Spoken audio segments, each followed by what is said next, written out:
Hi everyone, it's Laura, and today I'm here to talk to you about A Holly Jolly Diwali. And I really like this book.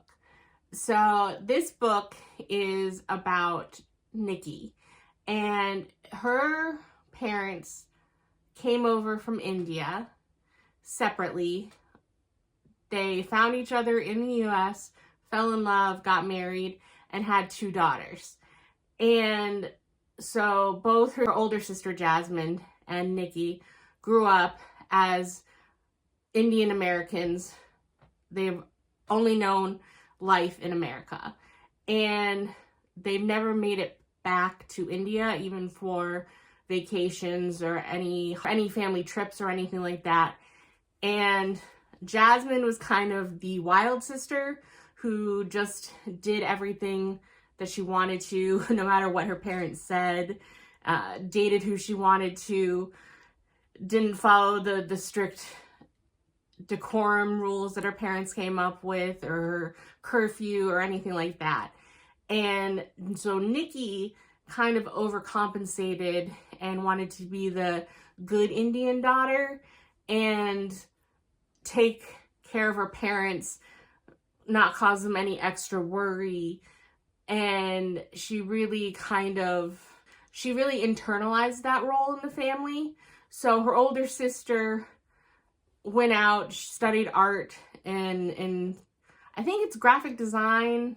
I'm pretty sure it's graphic design in school, went off, and she has a fabulous career. And she's living with her boyfriend, Brian, outside of the house in an apartment that they share. And she's doing well financially, all of that. Nikki has gone the route. She loved music, but didn't think that it was a good career opportunity. So instead, she studied like computer stuff at school, and she went on to be kind of like a project team leader and at a startup. And they live in the Pacific Northwest in Seattle. And she doesn't really like the job, but she thought it would be a steady income and it would be comfortable and it was the safe option. And she's still living at home despite being 29. So the book starts off with her being let go because even though she's the leader of her team, they didn't get the funding at the startup company that they're at. And so since she has the highest salary and stuff, that way, even though her boss really likes her and promised to write her the best recommendation letter ever, that he still had to let her go. And so now she's kind of floundering because as much as she loves her sister, she doesn't understand how she made the safe choices, followed the steps that you're supposed to be successful and be a good Indian daughter.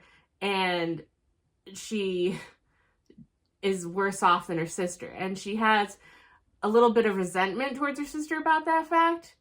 But the opportunity comes that because she was let go, she has the chance to fly to India for her best friend's wedding, because she was best friends in college and her friend Dia went back to India, and that's where all the wedding festivities are going to be.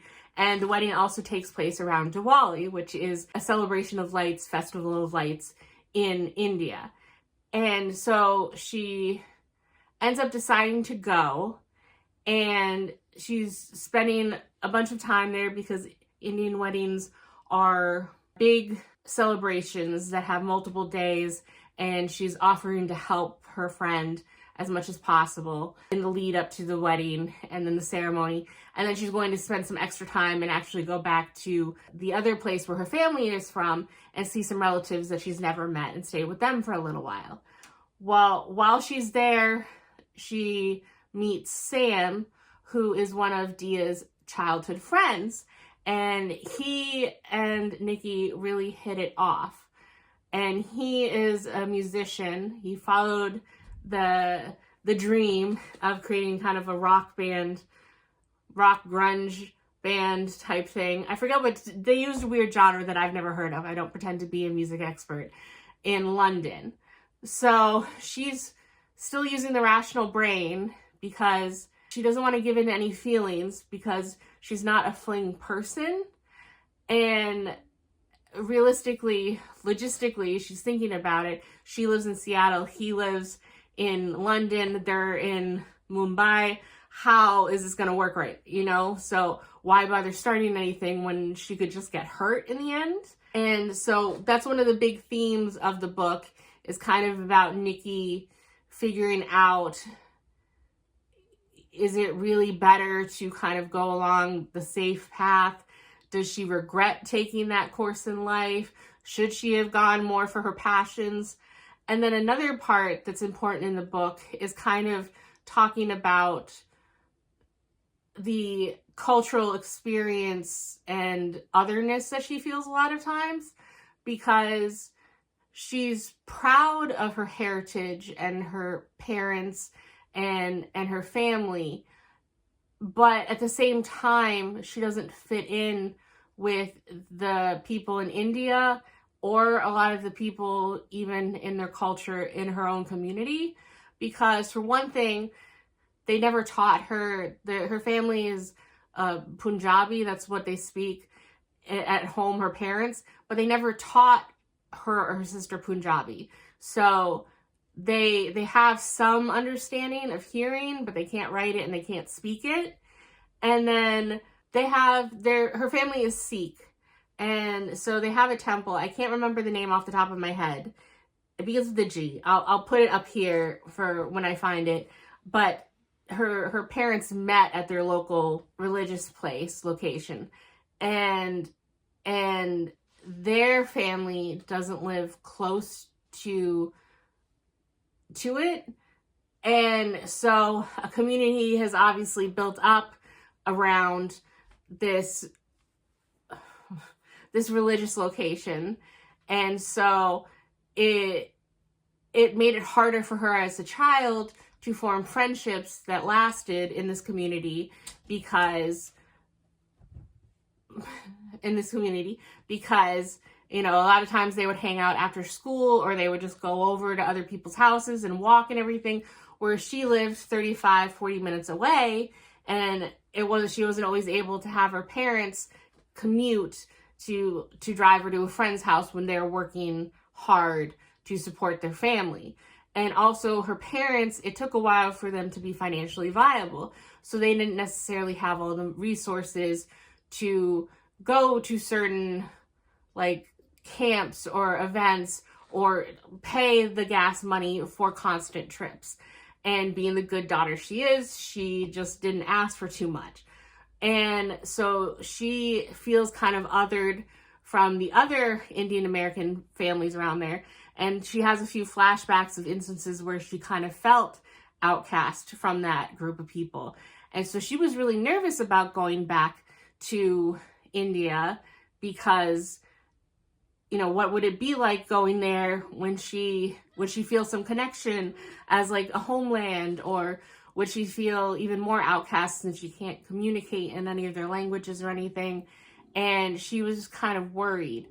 And that really resonated with me, because in America, I mean, a lot of people for a while were really intent on doing like genealogies and 23andMe and Ancestry.com and everything, and knowing what their families are and who they are. And for me, I am mostly Mexican on my dad's side, and Spanish was actually his first language, but he never taught it to me, other than being able to count to like 100 and a few basic animals and colors when I was young. Any Spanish language skills that I got was from school, along with everyone else. And language doesn't come easily to me. And so I know personally, a few times I've almost felt resentful that I could have been bilingual, and yet I'm not. And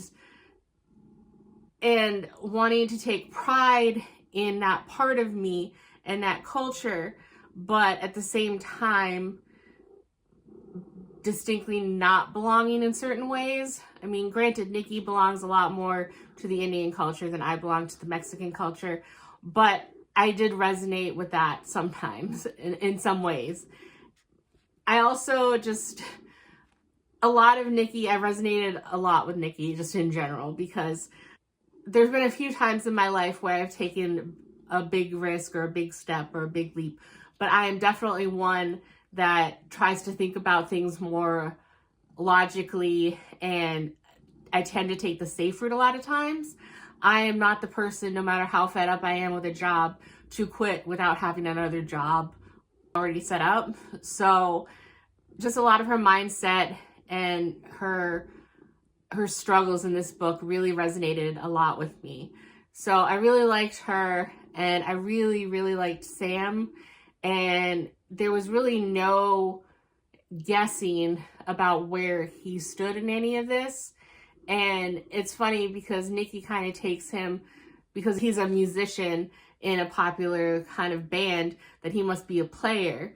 And all signs prove that he's not, with the persistent interest he's taking in her, what her friend says about him, how he acts. And it's really funny while she's trying to deny any feelings she has for him under this saying like, well, it's just gonna be a fling, he's only a player, you know, why not go for a fling, that's all it can be. And I really, really like this book a lot. And it was also really funny because she doesn't know a lot about Diwali, other than it's a time where their community comes together, they eat good food, they kind of have a little celebration, the celebration of lights, but she doesn't really know what what the meaning is or the story behind the celebration is. And so when she's over in India, she had done a little research beforehand, but it seemed kind of inconclusive on Google. It seemed like everyone had a different story for it. And sure enough, she asks about 4 or 5 different people in this book, and they all have a different backstory for what Diwali means. And I just think that's really fun that no one seems to have a consensus on what it is, other than it's a celebration, and like, just go with it, have a good time, enjoy. And I also really liked being exposed more to the Indian culture, because I definitely had to Google some things, because she talks about, like I said before, the religious place that her Sikh parents went to. I forget the name of it, but I had to Google it, and there were certain parts, like I'm familiar with certain articles of clothing for women, like the saris and the lehengas and other little things about like the henna. But when she would describe sometimes what Sam was wearing at Diwali, she would use the actual term for the article of clothing, and I had to Google to see what it was. And I would always recognize it visually, but I didn't know it by name. And then I also got curious a lot of the times, like her mom made her pack some sweets that she baked, because the place she was going probably wasn't going to have a lot of Punjabi sweets, because that was a different region. And so I had to look to see what the sweets were, and it really opens my eyes. I love being immersed in another culture, especially if it's something like this, where I love it in fantasies and world building and stuff, but with this, where it's also real world culture that I'm learning more about, I find it fascinating and very interesting. And now I want to go to an Indian restaurant and try some of the dishes I'm talking about. And so I had a really, really good time with this book, and I loved her best friend Dia. The only thing I had a little issue with was kind of the third act conflict that her and Sam go through, because Sam has his own issues he's dealing with in this book, but I don't know how it could be done better. But it just seemed like sometimes, like, he was fine, and then they needed a third act conflict, and so his issues came and reared their ugly head, and it got between them. And I don't know, I don't know, I'm not a good writer, so I don't know how it would have been done more satisfactorily for me, but I wasn't as satisfied with it as I would have hoped to be. And I guess it's kind of a variation on miscommunication, but they did talk a lot about it, but they kind of hit a stalemate. So it was one of those things where sometimes people don't want to change their opinions and you need to sit on it for a while. So I don't know. Overall, though, I don't know if I would give this a 5, because do I think it was perfect? I don't know. I really liked it, but I didn't feel necessarily that 5-star feel with the book where I'm thinking about it for days and days afterwards, and I'm mulling over things, and I immediately want to reread it.